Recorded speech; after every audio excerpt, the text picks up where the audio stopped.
I am Hariharan. I have over 6 years of work experience in the waste management and circular economy sector. I completed my master's degree in environmental engineering at SRM Chennai. Now I have over 5 years of experience in this sector because of my own interest, and I want to do something that creates impact on ground. For the first 2 years, I was in the water and wastewater sector and learned basic things. Fortunately, I got an opportunity at Sahas Zero Waste, which is an established waste management enterprise in Bangalore. And then I joined Recycle, which is backed by Morgan Stanley. They implemented deposit return schemes in Dharamshala. Cost of the water bottle is 20 rupees per liter. While buying the bottle, you have to pay extra 10 rupees. And they have a collection point at several locations. When you consume the water and give it back, they will give you the money back. This stops the littering on ground. Based on that project, they pitched it to the entire state of Goa.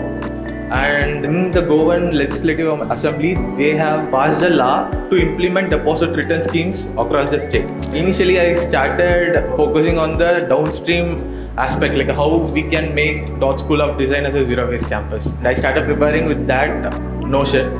The world is generating at least 50 billion tons of carbon every year. The way we are producing things, electricity, the way we are consuming with respect to food and agriculture, and the way we are moving from one place to another. So these are all the three major sectors which contributes to 50 billion tons of carbon. Our target is to achieve net zero by 2050. Right now we are in 2026, we hardly have 3 decades. Till last century, whatever business we do, it focuses only on the profit. But being in the 21st century, the businesses are transitioning from profit oriented to planet and people oriented. Donut Economics is a book written by the UK professor, she is working in University of Oxford. Her name is Kate Raboth, and she has written this book on transitioning from linear economy to circular economy. She created it as Donut because that inner ceiling talks about the social aspect and the outer ceiling talks about the environmental aspect, and we have to design our systems within the safe and just space. That's the safe space for us in order to not affect the ecosystem. If we talk about waste, it is mostly about the downstream aspect. Like after consumption, after consuming it, we are discarding some items which cannot be reused, right? So that is called waste. But if it can be reused, then if it cannot be reused, that's the linear system. So if it can be reused multiple times, that's the circular design concept which you have to understand.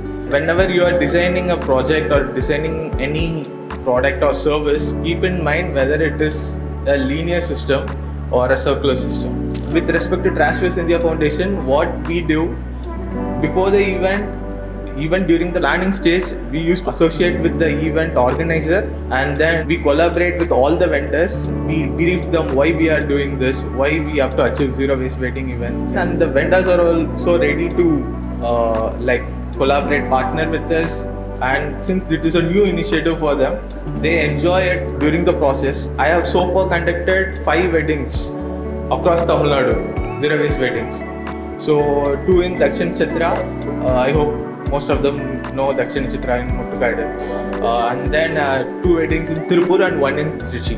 We bypass that sanitary officer, that linear system to a circular system by collaborating with vendors and stakeholders. In weddings in South India, they will give return gifts, right? In tambulam bag. Instead of using a virgin material, we replaced it with upcycled cloth bags. What I am trying to convey here is that instead of focusing on the profitability aspect, I think as a designer, you should focus on the people and planet aspect. With respect to waste generation, we have 4 categories: dry waste, wet waste, special care waste, and sanitary waste. With respect to technical cycle, if you look at global brands, they are transitioning towards sustainability. For instance, MacBook, Apple, Microsoft, they are using recycled metal in their new products.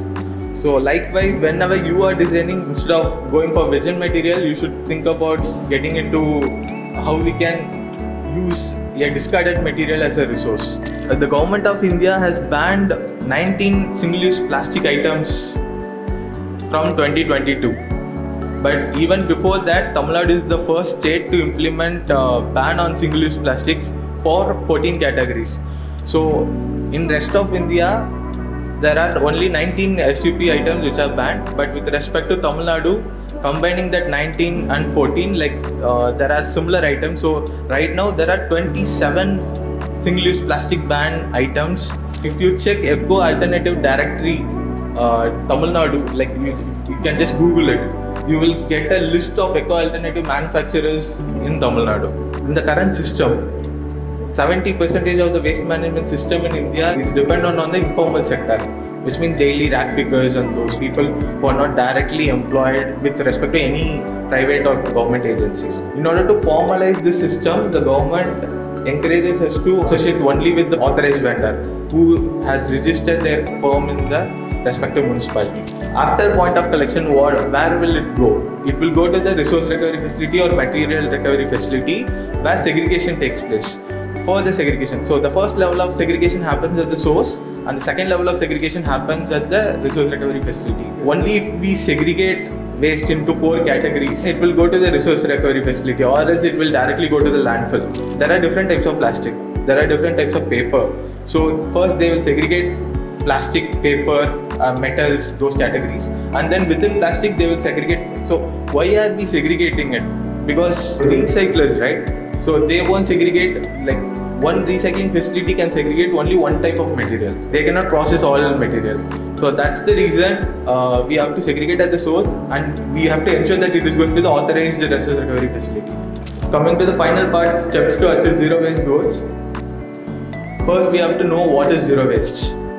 So zero waste, it is a concept developed by International Alliance of Zero Waste. It is a not-for-profit agency in US. Zero waste means designing and managing products and processes to systematically avoid and eliminate the volume and toxicity of waste materials, conserve and recover all resources, and not burn or bury them. So that's the ultimate definition which gives the overall meaning of that. United States Green Building Council have developed a framework called TRUE, which is Total Resource Use and Efficiency, and they have created steps to achieve this zero waste target. There are few students which are shortlisted to do a waste audit within the facility. We can visit generation points, classrooms, lecture halls, wherever, canteen.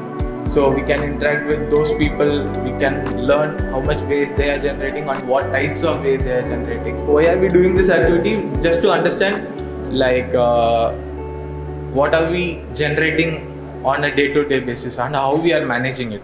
So that's the end point here. Thanks.